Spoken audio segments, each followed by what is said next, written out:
Samantala, nakapanayam ko po rito sa Davao si Pastor Apollo Kibuloy, ang spiritual advisor at kaibigan ni Mayor Duterte. Si Pastor Kibuloy ang nagpahiram po ng eroplano at helicopter kay Duterte noong panahon ng kampanya.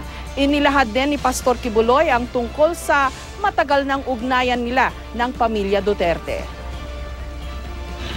Kung karamihan ng mga tao dito sa Davao City, ni sa hinagap, hindi nila inakalang darating ang puntong ang kanilang mayor ang magiging presidente ng ating republika, si Pastor Apollo Kibuloy ng Kingdom of Jesus Christ. Napanaginipan na raw ito, 18 taon na ang nakalilipas.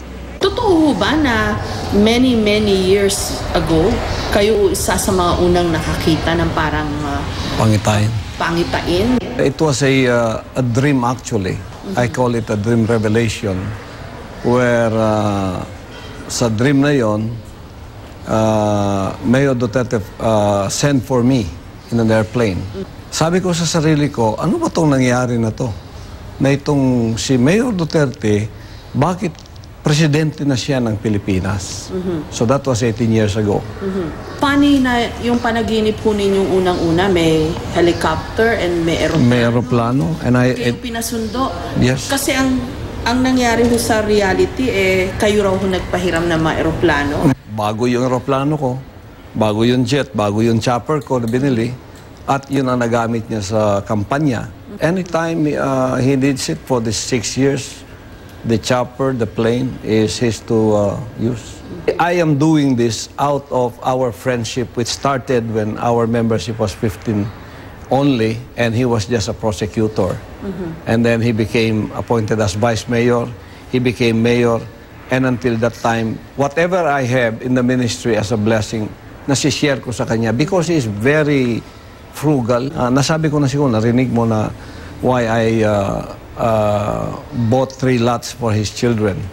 Because when we were fighting the drug lords, he was threatened.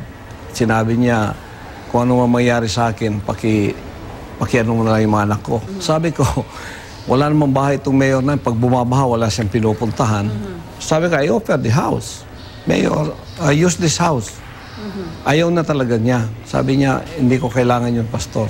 Sabi ko, we don't want a dead mayor when the flood comes. Paano nyo ho i-explain kung bakit ang isang pastor ho na katulad po ninyo would defend Mayor Duterte against his human rights abuses allegations?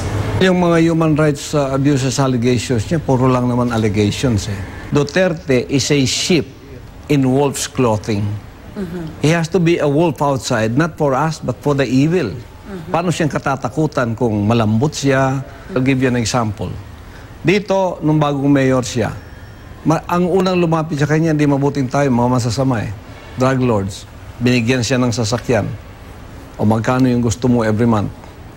Sasakyan, binigay. Sa harap ng bahay niya, napakaganda. Sabi niya, kaninong sasakyan yan? Sinabi ganon-ganon. Sabi niya, hindi ko hiningi yan. Kunin niyo kaagad yan kasi pagbalik ko dito, pag nandyan pa yan, sunugin ko yan. So they tried him. They tried to bribe him. Hindi siya na-bribe. When the bribe did not work, yun na, threat na. Papatayin ka namin. Ngayon ho na presidente na siya, I'm sure baka may mag-raise na naman ho yan na, yung mga binigay ni Pastor Kibuloy, sigurado bang it does not come with strings attached? There's no strings attachment. It's just real friendship. At saka baka you will be questioned sa ethics, especially nanalo po siyang presidente. Wala ho kayong mga ganong But if there is a law like that, well, I'd like to follow the law also. What the law says, give to Caesar what is Caesar's, and God to God. But the love and compassion in my heart for helping is there, and I am not expecting anything in return. So, Pastor, ano daw ho ba kayo sa administrasyon ni Mayor Duterte? I will just remain as a spiritual advisor. I will be out of government. Kung hingan po kayo ngayon ng advice, how best to carry himself now that he will soon be the President of the Republic? Well, I will tell him to be the best example of a leader for the country. And he's the country's leader now, and he knows the rules are different than when he was mayor. I will advise him na you know, you are a president already. So just mellow your words that it's not only the Filipinos listening to you, it's the whole community of nations. Ito ang Matina Enclaves dito sa Davao City na pansamantalang nagsisilbing opisina ni Duterte.